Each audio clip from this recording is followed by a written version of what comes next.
Are all roofing salespeople, especially in the home services space, are they all scumbags? Or are you just one deal away from losing thousands of dollars on a new roof or an HVAC system? The answer might surprise you. In this interview that I had with a roofing sales expert, we dive into some of the industry scams, especially in the roofing space. And we also talk about how real, honest pros, they stand out. They're the ones that people want to work with. And so we talk about AI, we talk about the needs. So if you're on the sales side, especially in the home services, John has some really interesting insights of how you can stand out as a sales pro.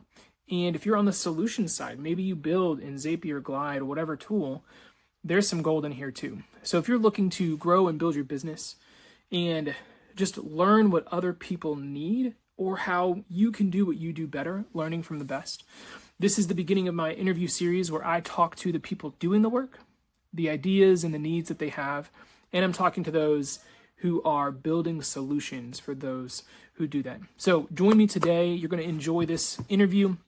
So get ready to take some notes, jot down the ideas as your mind goes as you listen to me and John talk about what's really going on.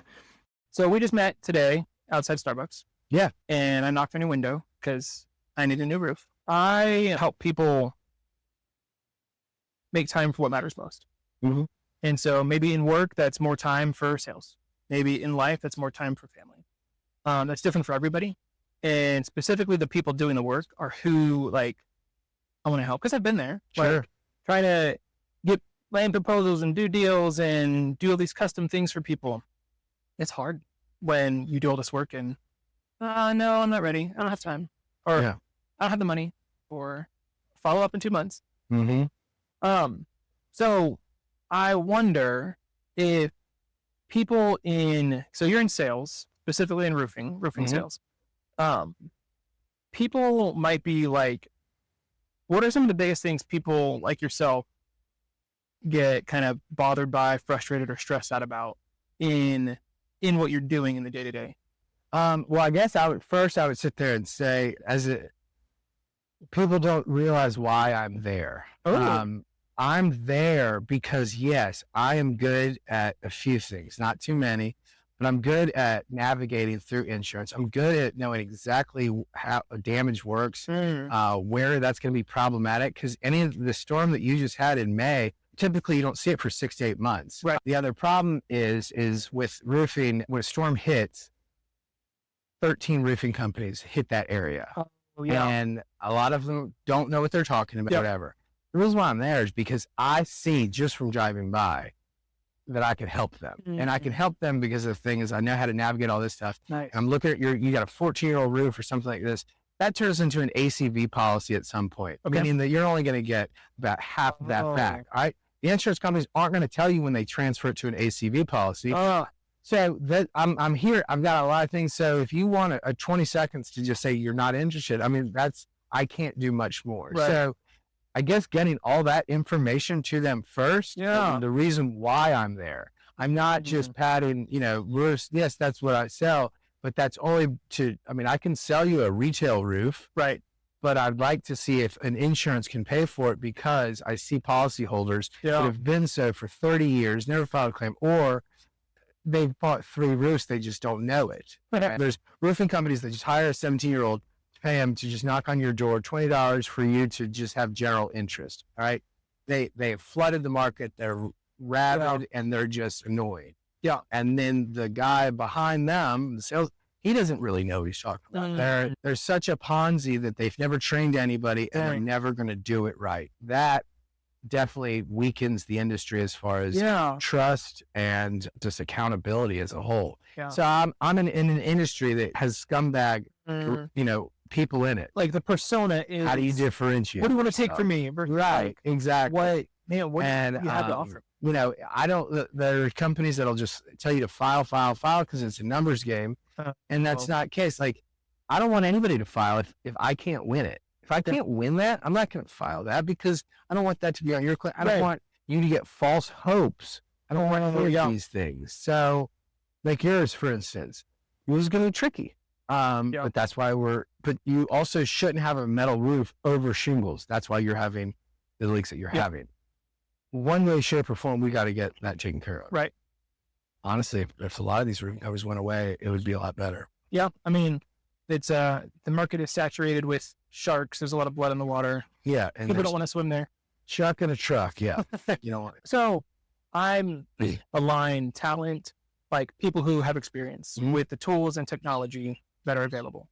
And right now, AI and automations and all of these things. If you woke up tomorrow and it was just the best, easiest work day, what are some of the things that would have like just automatically been done, or like you no longer have to think about anymore? Scheduling, ordering of materials, things like that. Any correspondence going back and forth. One of the things is this. We just filed this. We're going to, after the adjustment meeting, there's going to be a summary. Okay. And that can take anywhere from 2 days to 6 weeks. So when is that going to come? Well, the squeaky wheel gets the oil. Yeah. So something that would just automatically trigger, especially a big company like State Farm, which just getting to a human being takes forever to get anything done. You're on hold. You can drive 45 minutes and still be on hold. Anyway, having that done, having all of the, hey, I need this, and just because your file is going to be on my phone and it's going to have everything up there. And so, and it's all for insurance information just is automatically uploaded, and it says, hey, the summary has arrived, instead of me having to go fetch the summary. So basically that means the various insurance companies would like just submit it and it would show up on your end. So some kind of intermediary or either that or, they would announce when they're doing it. It's a waiting game. Like, well, we're still waiting on that. And there's no timeline for some of them. And then a big storm happens. It's going to push everything back. Right. Oh man. So you don't really know about that either. So I would say scheduling would be one. Yeah. And then other than that, maybe like getting leads and lead generation would be, if you did that, that'd be the most amazing thing ever.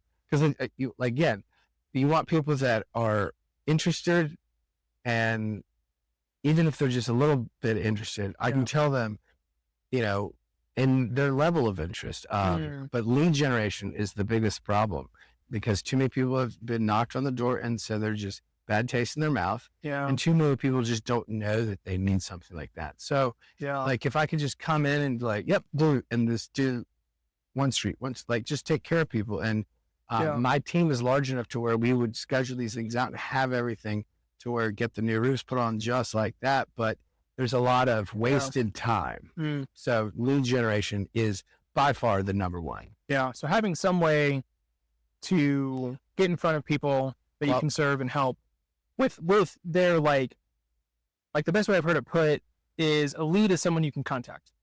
Like, you don't have their phone number, their email address, it's really hard to contact them. And so some way for them to get in touch with you, or like at least give you permission to send them an email or send them a text, or have somehow that show up in your CRM. Yeah. I would love, I've done this before, especially during the daylight savings. When it's dark, people aren't coming off work. So I'll just go around at dusk. I don't even have my ladder with me because I don't have time to do all that. Yeah. And just getting everybody's information and be like, I'm going to be here tomorrow inspecting all these roofs on this street. Oh, nice. I know you're going to be at work. Would you like me to do yours? I have your email and your phone number so where I can submit the pictures and tell you what I found. Let you know if you got a good health check. Don't worry about your roof. Maybe in 2 or 3 years you're due for a new roof, or we should take care of this now. Like that kind of thing. And I have done that personally, but it's still just a note. So that almost sounds like the peace of mind check, or that's what I offer to everybody. Yeah, because it's like some fun name to like, you want to help me? Like, just let me know your pipe bolts are good. You're not gonna have any leaks or anything like that.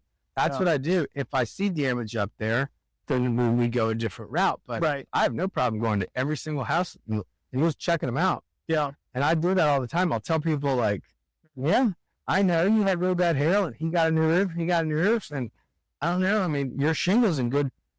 You don't need to file. Maybe wait till next year for another storm or something. But don't let anybody else tell you need to file. So that's good. If you just have something like that where you could just schedule. If I woke up and it was just like, okay, I've got 8 houses that I got to go inspect, Yeah. Whether the homeowners, boom, then I just pull up, throw the ladder, get up there.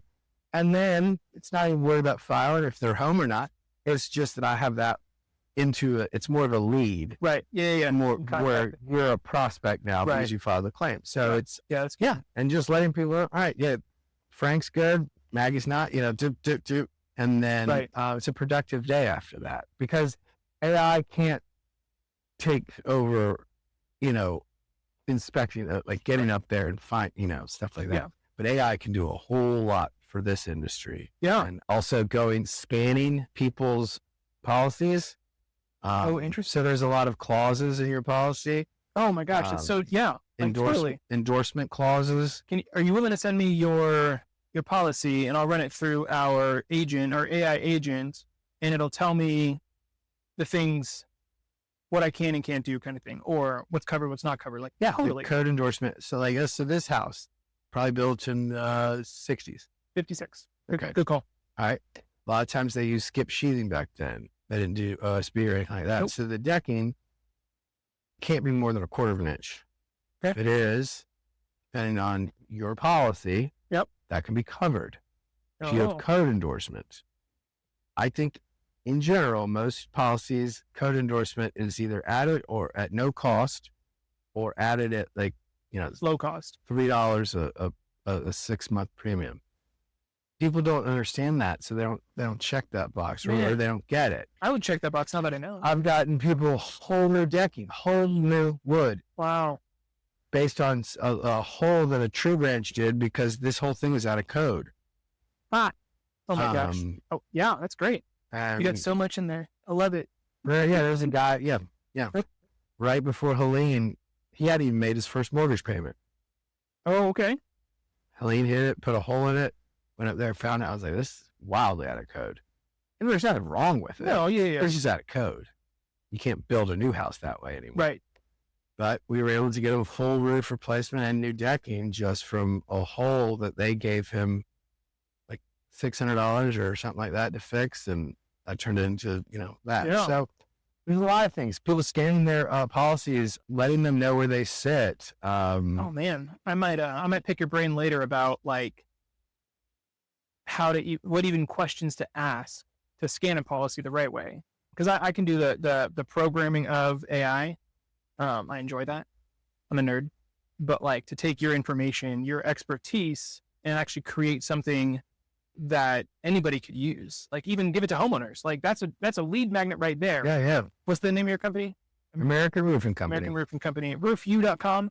Because if somebody's hey, get this Chat GPT prompt to see what your insurance policy covers. Just give us your email address.